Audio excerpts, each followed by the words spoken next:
Macron s'en nourrit, puisque vous avez vu que déjà pour la préparation des élections européennes, il ne cesse d'insister sur le clivage entre les démocrates libéraux et les partisans de la démocratie illibérale. Et donc, il rejette Orban, Salvini, etc., et les autres de côté, et puis lui se pose avec Justin Trudeau, Merkel, etc., comme étant le garant de la démocratie libérale.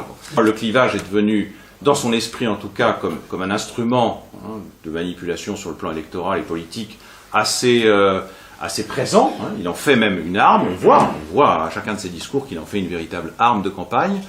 Bon, et on a comme ça une confusion qui est assez importante. Alors, lui essaie, sur le plan des paroles, d'apparaître comme étant un défenseur de l'état de droit, un défenseur, tout le monde sait, non seulement la dose d'hypocrisie, mais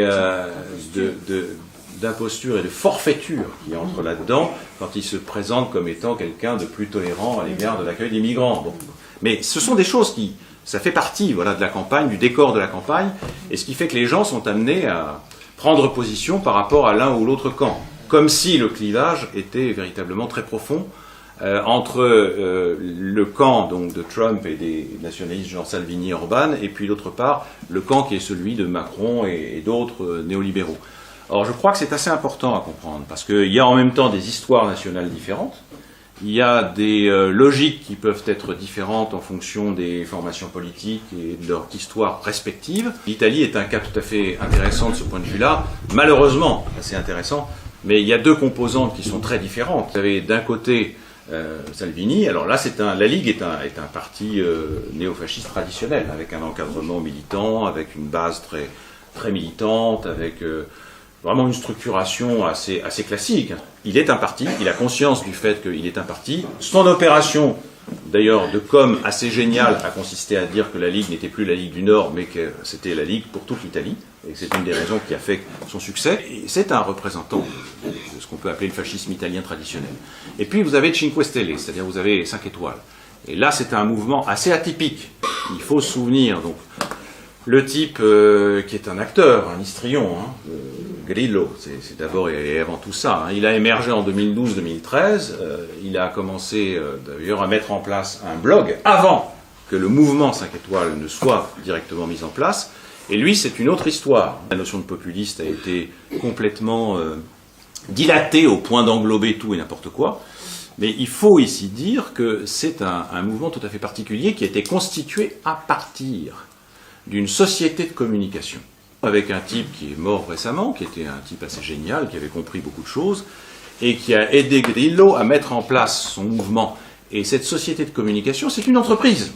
C'est une entreprise, alors ça ne fait pas rêver peut-être Macron, pourtant il ne parle que de start-up, mais là c'est plus qu'une simple petite start-up, et c'est une entreprise qui a tout verrouillé. C'est-à-dire que c'est l'entreprise qui est propriétaire de la plateforme. Les règles de fonctionnement de la plateforme sont directement édictées par une société privée qui est au service du mouvement 5 étoiles. Le problème, c'est que quand on vote, vous avez des individus qui sont dispersés, isolés, chacun chez soi, qui sont amenés à voter dans un cadre prédéfini sur lequel ils n'ont absolument aucune prise. Et ce qui est remarquable, c'est la référence, par exemple, de Grillo à Rousseau. Par exemple, vous allez sur sa plateforme, c'est contrat social. Ça s'appelle contrat social. Parce que Grillo est suffisamment intelligent pour récupérer dans Rousseau ce qu'il arrange, c'est-à-dire en l'occurrence la critique des partis. La critique des partis, parce que chez Rousseau, dans le contrat social, vous avez une critique assez féroce des partis, des sociétés partielles particulières, qui sont autant d'écrans à la formation de la volonté générale. Donc il a repris ça dans son discours, mais avec en même temps une intériorisation extraordinaire de la logique du marché. Parce que les citoyens sont d'abord et avant tout des citoyens consommateurs, et qu'est-ce que les citoyens consommateurs consomment? Ils consomment des offres politiques. Donc c'est quelqu'un qui a parfaitement intégré dès le début et intériorisé la logique qui est celle du néolibéralisme, donc la logique de la concurrence, pas tellement la logique de la compétition entre des programmes, mais la logique de la concurrence entre des offres politiques, voilà, sur le plan électoral. Le plan politique est vraiment très très à droite. Vous avez un électorat qui, lui, se réclame de la gauche, des idéaux de solidarité, de justice sociale, etc. Ce qui rend la situation extrêmement complexe. Mais c'est pour vous dire, je prends le cas de l'Italie, pour vous indiquer que les choses, effectivement, ne sont pas simples. Et la question est de savoir qu'est-ce qui permet, dans une telle situation, à des mouvements ou à des phénomènes comme ceci de prospérer, de se développer, etc. Jusqu'à prendre des formes hyper autoritaires,